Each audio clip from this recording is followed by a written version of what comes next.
کتاب زینت کے ہر باب کا عنوان نیا دیکھیں، ہر ایک بجھتے دیے کو شوق سے پاگل ہوا دیکھیں۔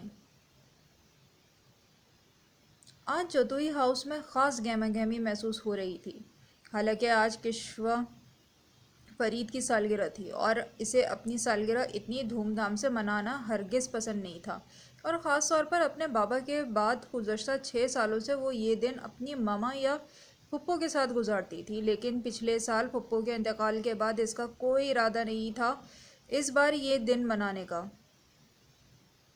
مگر پھر بھی آج گھر کو ایسے سجایا گیا تھا جیسے اس کی نہیں، داجی کی لاڈلی تمنا نوید جتوئی یا ہونہار پوتے انصر سعید جتوئی کی سالگرہ ہو۔ وہ تلخ سوچنے پر مجبور ہوئی تھی۔ ہاں، یہ بھی ہو سکتا ہے یہ ساری تیاری اس کی ماما نے کی ہو۔ اپنی ماما کی محبت پر کسی بچے کو شک ہوتا ہے بھلا؟ اپنی ساری سوچوں کو پسِ پش ڈال کر اس نے شیشے میں دیکھا۔ بھورے رنگ کی ڈھیلی ڈھالی فراک اس کے وجود کے نشیب و فراز سے قاصر تھی۔ اس کی نقاب سے جھلکتی آنکھیں اور ہاتھوں کے سوا ہر حصہ چھپا ہوا تھا۔ آج سامان سمیٹ کر وہ باہر نکلی۔ سیڑھیوں کے پاس پہنچ کر وہ بری طرح ٹھٹکی۔ آج پورے 1 سال بعد وہ اپنے کمرے سے باہر نکلا تھا اور اپنی وحشت ناک پر اس کے گھرے کشوا کو لرزنے پر مجبور کیا۔ عجیب بکھرا ہولیا سرخ آنکھیں، سوجے ہوئے ٹیٹو، خشک قحط زدہ ہونٹ جیسے برسوں سے پانی کی ایک بوند کو نہ چھوئی ہو، میلے سے کپڑے، قدرے بھرے بڑھی ہوئی داڑھی، اس سے زیادہ نہ دیکھ پائی۔ نظریں چرا کر آنکھیں سامنے کی، گلے میں کانٹے پھنسے ہوئے تھے۔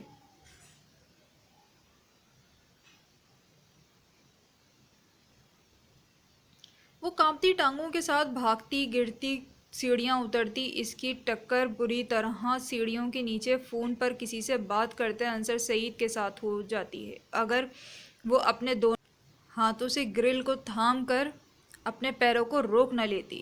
انصر بری طرح چونکا۔ اچھا، میں بعد میں فون کرتا ہوں۔ تم ٹھیک ہو؟ انصر نے اپنا ہاتھ اس کی طرف بڑھایا۔ جی ٹھیک ہوں۔ آپ پکڑنے کے بجائے وہ گرل کے سہارے کھڑی ہوتی وہاں سے نکل گئی۔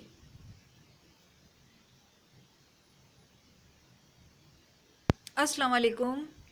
کشوا سلام کرتی ہوئی ڈائننگ روم میں آئی۔ ڈائننگ ٹیبل کے سربراہی کرسی پر داجی بیٹھے ہوئے تھے، جن سے جھک کر کشوا نے پیار لیا۔ سالگرہ مبارک میرے بچے۔ پھر تایا جی اور چاچو سے سالگرہ مبارک ہو آپی۔ زید اور عائد ایک ساتھ بولے۔ شکریہ بچے۔ جبکہ تمنا اور حسنہ اپنے اپنے فون میں لگی ہوئی تھیں۔ اس کی ویسے بھی اپنی ان کزنوں سے کم بنتی بھی نہیں تھی۔ ہیپی برتھ ڈے میری جان۔ پیچھے سے آتی اپنی مما کی آواز پر کشوا کرسی پر بیٹھی بیٹھی ٹھٹر گئی۔ مما! کشوا بھاگ کر ان کے گلے لگی۔ ثریا بیگم نے اس کے ڈھکے ہوئے سر کو پر لب رکھے۔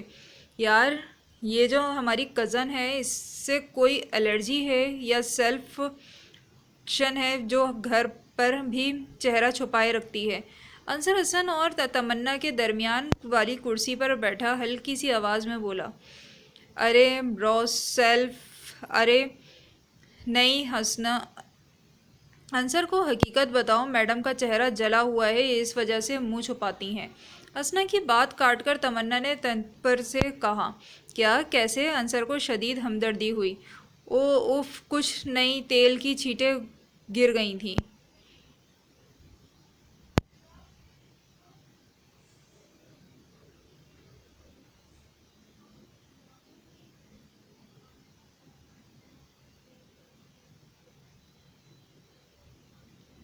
جبکہ حسنہ آنکھیں پھاڑے اسے سن رہی تھی۔ آخر کب جلا اس کا منہ؟ مگر بولی نہیں چپ بیچاری۔ انصر کافی قد سیپ لیتا ابھی بھی اسے ہی دیکھ رہا تھا جو ماں کے گلے لگ کی کھڑی تھی۔ آجاؤ میری جان، آج کا سارا دن میں آپ کے ساتھ ہی گزاروں گی۔ کشوا خوش ہوئی۔ عائد داجی کی پکار پر سب متوجہ ہوئے۔ کمرے میں الماری کے پہلے خانے میں ایک ڈبیا ہے، لے آؤ داجی۔ تھوڑی دیر بعد عائد ہاتھ میں چھوٹا سا لکڑی کا ڈبہ لے پکڑے وہاں آیا۔ کشوا بچے ادھر آؤ، داجی کی آواز پر کشوا اٹھ کر ان کے قریب گئی۔ جی داجی بیٹا، یہ تمہاری سالگرہ کا تحفہ۔ اس خوبصورت سی لکڑی کے ڈبے میں وائٹ گولڈ کا بریسلٹ اور گاڑی کی چابی تھی۔ داجی خوشی کے مارے اس کی آواز اونچی ہوئی۔ داجی مگر سریا بیگم پریشان ہوئی۔ جب سے فرید صاحب کا انتقال کار ایکسیڈنٹ سے ہوا تھا وہ ڈر گئی تھیں، اسی وجہ سے انہوں نے کشوا کو اس کی ذاتی گاڑی بھی نہیں دلوائی تھی۔ کشوا کو خوشی سے اچھلتا دیکھ کر جہاں تمنا نے پہلو بدلا، وہیں انصر نے بھی ہر شوق نظر سے اسے ڈھپکی چھپی اور انوکھی کزن کو دیکھا تھا۔ اسے تجسس ہوا تھا اپنی کزن کو دیکھنے کا۔ نیند میں ایک عجیب سا خواب دیکھ کر کلیم چتوئی بیدار ہوئے، چہرے پر پسینہ اور سانس اکھڑ رہی تھی جب کچھ دھندلا سا دماغ میں لہرایا۔ اٹھ کر انہوں نے اپنی آنکھیں کھول کر دیکھا تو سامنے صوفے پر بیٹھے زمین کو گھورتا کوئی وجود نظر آیا۔ داجی نے ہاتھ بڑھا کر اپنا چشمہ اٹھایا، وہ وجود واضح ہوا۔ داجی کی آواز کانپی اور آج پورے 1 سال کے بعد داجی نے اسے دیکھا تھا۔ وہ اپنا سر پکڑ کر بیٹھ گئے۔ ہمیشہ ان سے غلطی ہوئی ہے، وہ ہمیشہ کسی نہ کسی کے ساتھ کسی دوسرے کی وجہ سے زیادتی کر جاتے تھے۔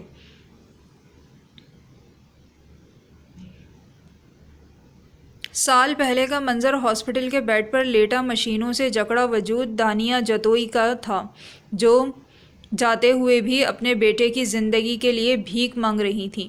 میرا بچہ داؤد میرا بھی بیٹا ہے، میں ہوں نا، اس کے لیے تم فکر مت کرو، بس تم جلدی سے ٹھیک ہو کر گھر آؤ میری جان، میں تمہارے بابا کو تمہاری ضرورت ہے۔ بابا میرے بعد میری داؤد کا کوئی بھی نہیں ہے، بابا اسے اکیلے مت ہونے دینا، میرا بچہ بہت معصوم ہے بابا، اس کی ذمہ داری آپ پر ڈال کے جا رہی ہوں میں بابا، وہ بے قصور ہے۔ وہ رضا آنکھیں بھیگ گئیں۔ داجی اٹھ کر داؤد کے قریب گئے جو ہاتھ میں پکڑے روبکس کیوب کے ساتھ کھیل رہا تھا۔ داؤد نے ایک پکارا تو اس کے چلتے ہوئے ہاتھ رک گئے، مگر آنکھیں زمین پر تھیں۔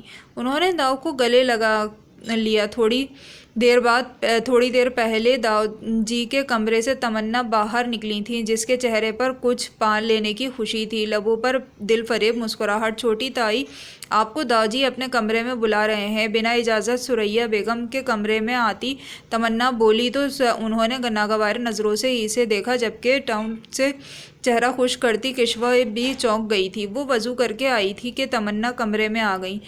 آئندہ میرے کمرے میں بغیر اجازت داخل مت ہوئیے گا، سرد لہجے میں کہتی وہ کمرے سے باہر نکل گئیں۔ کیسی ہو کزن؟ تمنا بے ترتیب قدم لیتی کشوا کے قریب آئی تھی۔ کیا فائدہ اتنے حسن کا؟ اس کی شفاف جلد پر اپنے تراشے ناخن والی انگلیاں پھیری اور ہاتھ پیچھے رکھو تمنا، کشوا نے کسمسا کر کہا، اور اس وقت وضو میں تھی، کوئی غلط بات منہ سے نہیں نکالنا چاہتی تھی۔ تم آگاہ کرنے آئی تھی، مگر تم انٹرسٹڈ نہیں ہو لگتا ہے۔ کیا مطلب؟ مطلب بہت جلد پتہ لگ جائے گا۔ ویسے جوڑی اچھی رہے گی، حاجن بی بی اور پاگل، ہاں ہاں ہاں۔ کشوا کا دل عجیب سے خیال سے کانپا تھا۔ وہ بھاگتے ہوئے کمرے سے نکلی تھی۔ داجی معذرت، مگر ہم اپنی بیٹی کا نکاح آپ کے پاگل بد کردار نواسے سے نہیں کر سکتے۔ سریا بیگم اپنی نفس شال بائیں ہاتھ سے سنبھالتی داجی کے سامنے زمین پہ پہلی بار بولی تھی۔ کمرے سے باہر دروازے کے ساتھ لگی سیاہ شال میں چھپی سیمی سی وہ اندر چھڑی سرد جنگ پر تڑپی۔ سریا، آپ کو کوئی حق نہیں بنتا کسی پر بہتان لگانے کا۔ بہتان؟ یہ تو آپ بھی جانتے ہیں یہ بہتان نہیں، سچ ہے، کرائیت آمیز سچ۔ آپ کا لاڈلا نواسا زانی اور پاگل ہے، میں اپنی پاکیزہ بیٹی کو اس کے نکاح میں نہیں دوں گی۔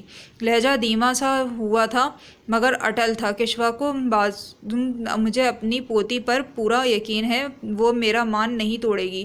ایک بے مول سا آنسو باہر کھڑی کشوا کی آنکھ سے گرا۔ ایک دفعہ پھر مان اور یقین کے بوجھ میں ایک معصوم صفت پسے گی۔ وہ بھی ایک عام سی لڑکی تھی، اس نے بھی زندگی میں بہت سے خواب دیکھنے تھے اپنی ہم سفر کے لیے۔ اس نے تو خود کو بہت سنبھال کے رکھا تھا، تو پھر کیا اس کا ہم سفر بد کردار سیاہ شال میں اس کا سفید ہاتھ نکل کر اس کے ہاتھوں پر موجود لکیریں اس کا مذاق اڑا رہی تھیں۔ ہتھیلی کے بیچوں بیچ گرا تھا۔ دو عالم اس کے پاس سے گزرتے ہوئے اس کی جان نکل گئی تھی۔ جہاں اس شخص کا نام اپنی پوری زندگی کرنا، وہ پلٹی مگر آخری جملے پر رک گئی۔ اگر میرا بیٹا زندہ ہوتا تو مجھے تمہاری منتیں نہ کرنی پڑتیں۔ چھوٹی بہو داجی کی غصے اور بے بسی سے لبریز آواز پر کشوا کا صبر ٹوٹا۔ اس کے بابا کا ذکر تابوت میں آخری کیل ثابت ہوا۔ اگر کوئی پوچھے کشوا فرید کی کمزوری کیا ہے تو وہ بلا جھجک فرید جتوئی کا نام لیتی۔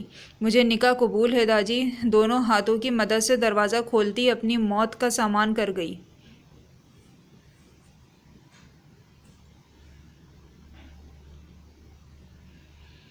یہ کیا کر رہی ہو کشوا؟ مما، آپ نے مجھے خود مختار بنایا ہے تاکہ میں اپنی زندگی کے فیصلے خود کر سکوں۔ زندگی کے فیصلے لینے کی اجازت دی تھی نا، اپنے لیے جہنم خریدنے کی اجازت نہیں مما۔ یہ میرا آخری فیصلہ ہے کشوا، خدا را مجھ پر رحم کرو۔ میں نے مرنے کے بعد تمہارے بابا کو جواب دینا ہے۔ جواب تو میں نے بھی دینا ہے مما، کہ میں تب بھی خاموش کیوں تھی جب بابا کے بابا میرے آگے ہاتھ جوڑے کھڑے تھے۔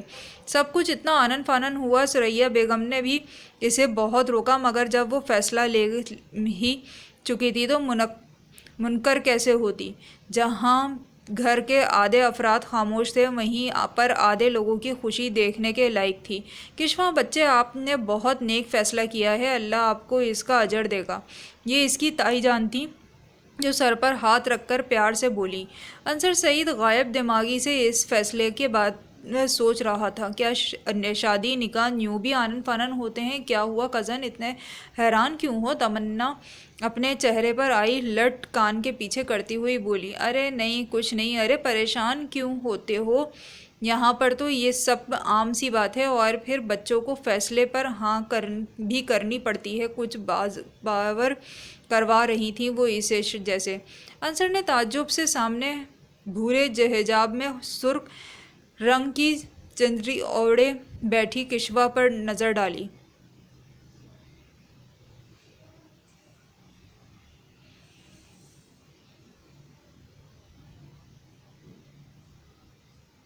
کاش وہ جلدی فیصلہ کر لیتا، لب کاٹ کر سوچ کر رہ گیا۔ کشوا فرید جتوئی، آپ کا نکاح داؤد عالم کاظمی قبول ہے؟ قبول ہے۔ نکاح کے چند منٹ بعد چیمگوئیاں اور سرگوشیاں صاف سنائی دے رہی تھیں۔ بڑی ہاجن بی بی بنتی تھی۔ ایک زانی سے نکاح ہو رہا ہے اس کا، پاگل بھی ہے وہ، پتہ نہیں کیا ہوگا بیچاری کا، دادا نے ظلم کر دیا۔ چہرہ چھپاتی تھی، سنا ہے چہرہ جلا ہوا ہے۔ تنزیہ سے لبریز آواز اس کے قدم ڈگمگا گئے۔